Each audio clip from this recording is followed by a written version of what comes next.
Good morning, friends. Today we are going to talk about how to beautify your expressions. In order to beautify your expression, it is important that you should know certain techniques. Beautifying expression is an art. Oration is an art. Everyone cannot be a good orator. To beautify expression in English involves moving beyond basic vocabulary to use more precise, more accurate, more vivid, and varied language. Techniques include replacing very with stronger adjective, using idioms and collocations, employing active voice, and varying sentence structure. Let us say you want to enhance your vocabulary, spoken and written. Avoid overusing very. Replace it by common intensifier, stronger single word. It is very important to replace certain vocabularies by uncommon words. Common words cannot be really. For example, if you are very tired, you don't say tired, say I'm exhausted, I have been drained out, I have been worn out. Never say or never use the word tired. Instead, use the word exhausted. If you are very tired, say, oh, well, I'm exhausted. I'm little exhausted. I have been drained out. My energy has been drained out. I have been worn out. Instead of very happy, just say, I'm overjoyed, thrilled to see you here. I'm overjoyed to find you here. I'm thrilled to see you again in this seminar. Instead of very small, just say tiny or minuscule. Don't say, very little, just say tiny. Instead of very hot, say sweltering or scorching. The sun is scorching hot. Don't say the sun is very hot, because these are the words that makes a difference in your, oration. If you are talking about using the stronger words like ran, don't say ran, use walked. I walked up to the station. Don't say sprinted, dashed, always say bolted. Utilize idioms and phrases and verbs. These make your English sound more natural and sophisticated. Piece of cake for easy burn, the midnight aisle for working late. All these idioms beautify your expression. Friends, use positive reaction words. Enhance engagement by using words that show warmth. In your speech and oration, there should be warmth for the audience. If you are not creating warmth, love for your audience, it appears that you are trying to throw stones on them. Make your voice sweet, appealing, engaging, as if you are not delivering a lecture, you are engaging them in interaction. Instead of delivering a lecture, engage the audience in interaction. Enhance engagement by using beautiful words. Don't like that. Don't we think? Don't say don't you think? Don't we think that this could happen? Don't we really have this feeling that such a thing is not going to help us? A moment of understanding will among the audience will make you appreciate and being appreciated. Learn chunks of language. Instead of building sentence word by word, you learn phrases. This increases fluency and makes you sound more native. Instead of how are you, you just say how is it going. Don't say how are you.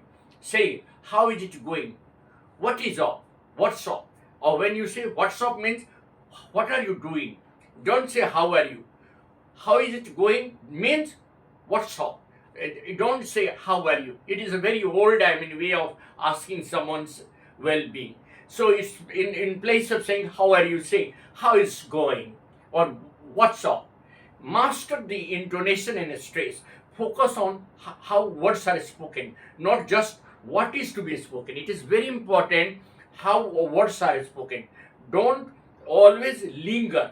Always try to be very clear. Give yourself time to think without awkward silence. Create certain, gap between you and your, audience, and make them realize that now what you are going to say. Don't throw the words as if recklessly. Like, so be an active speaker and make the listener an active listener. The project has to be bilateral. The audience must be involved. The audience must be taken into consideration. The interest of the audience, the knowledge of the audience, and the enthusiasm of the audience. If you are not creating enthusiasm among the audience by your oration is useless.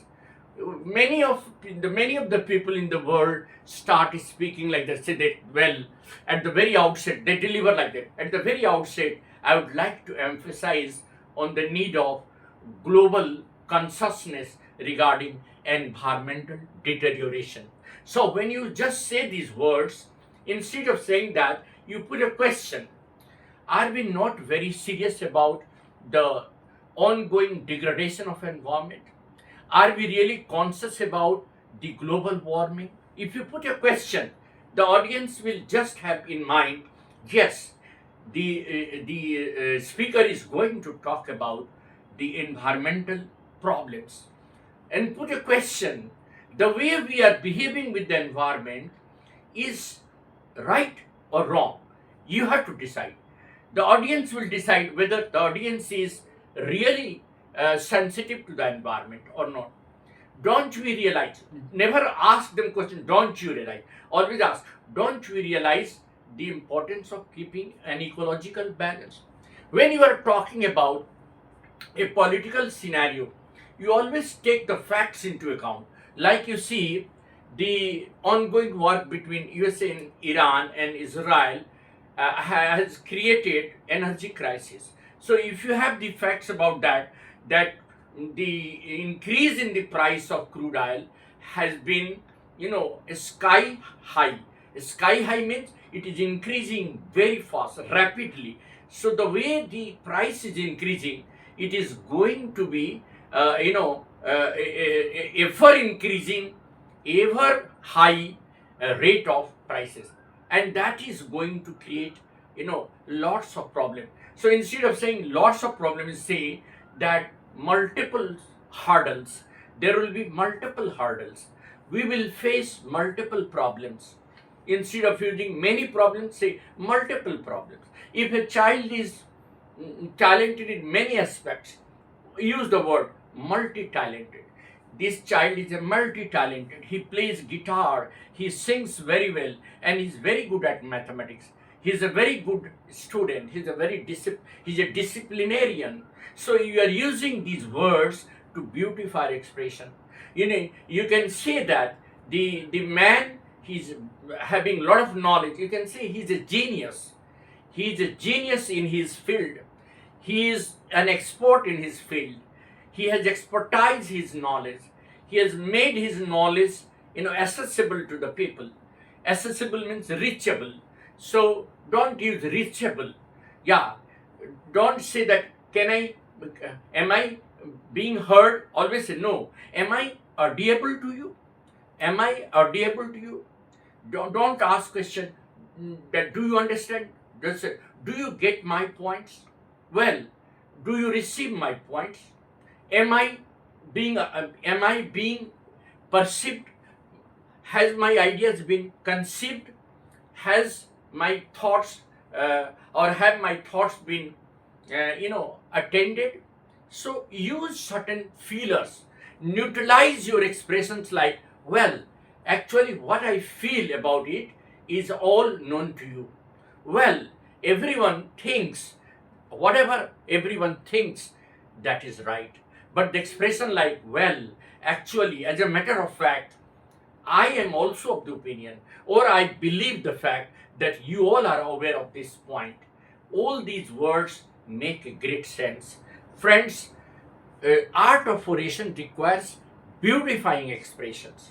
When you say that the present august gathering, I'm privileged to talk to, or I'm privileged to interact with the present august gathering, the dignitaries, the scholars, and the people who are known for being good, I mean, at interacting any point? Or am I here to interact with the people who are exceptionally and scholarly knowledgeable, exceptionally and scholarly knowledgeable? They are exemplary of good audience. Exemplary. This man is an exemplary of a great, knowledgeable, skilled human being. Exemplary is a very nice word. So when you are using such words, it will have meaning and it will create an impact on the audience. Creating an impact on the audience is being good at speaking. Make a pause, certain pause in between now interaction. When you're interacting with the students, make a pause. Ask them the question that, well, so far as I have explained, or so far as I have interacted, I'm expecting that some of you will ask me some questions. And when they put on question, respond to their questions very nicely. For instance, if an English teacher is going to introduce the lesson, the portrait of a lady in class 11, he need not explain the lesson unless and until he should have some introductory questions, because he has already told the children that tomorrow we shall have the first lesson of the class 11 hornbill, and the students are prepared, they have read the lesson.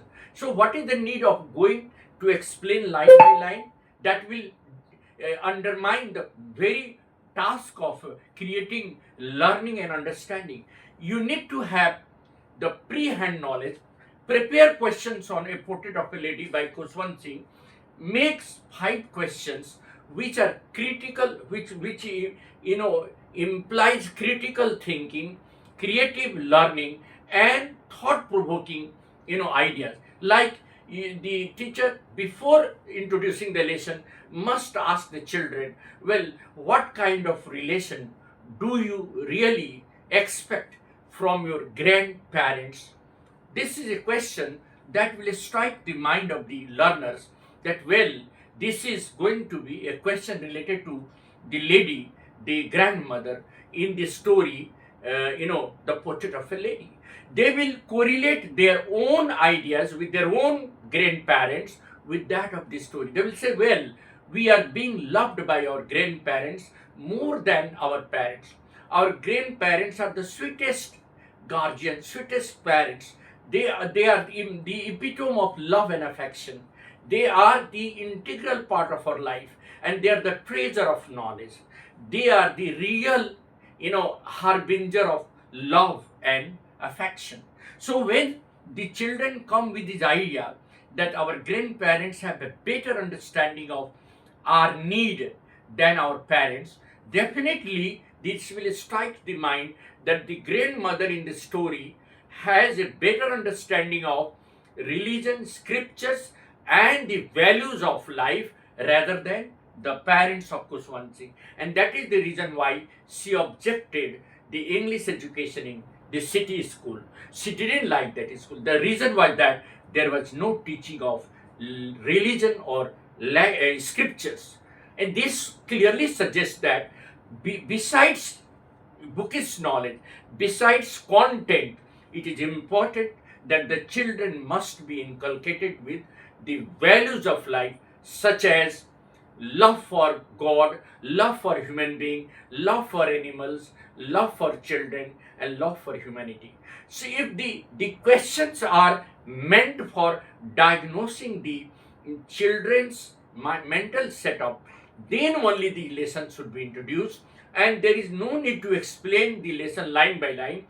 Always ask them to read the text and put some comprehension question in groups and ask them to debate on the points, that do we really need a culmination of traditional learning as well as modern learning? Do India really need a better culmination of modern science and religious culmination? Do we really make education religiously strong and knowledgeable? Can we have an education system where values are implanted along with knowledge? These are the lines which will provoke ideas among the learners and will make the learning more interesting, more enjoyable, rather than explaining line by line and obliterating the very purpose of education. So I don't think education demands, there is always a kind of, critical approach. If the educators do not understand, if the speaker doesn't understand, the speaker doesn't understand the need of the audience, then the speech is useless. So that is what I wanted to emphasize. Thank you. This is Eddie Singh on the channel is English by Eddie Singh. Have a nice morning.